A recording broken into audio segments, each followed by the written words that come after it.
હકનું નીકળતું હોય ને તો એને પાછું આપી દેવાની દાનત રાખજો.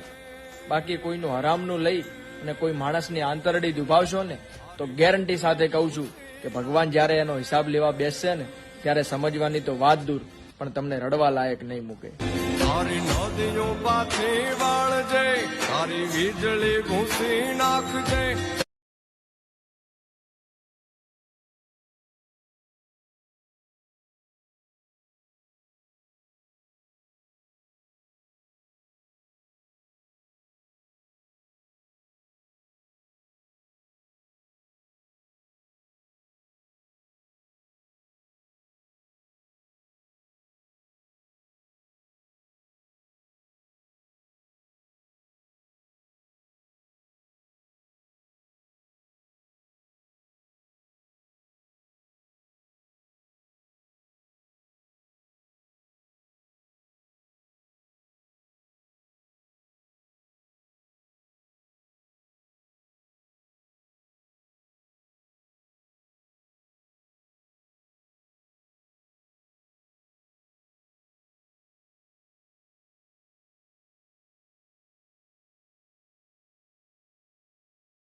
वो जो चाहे तो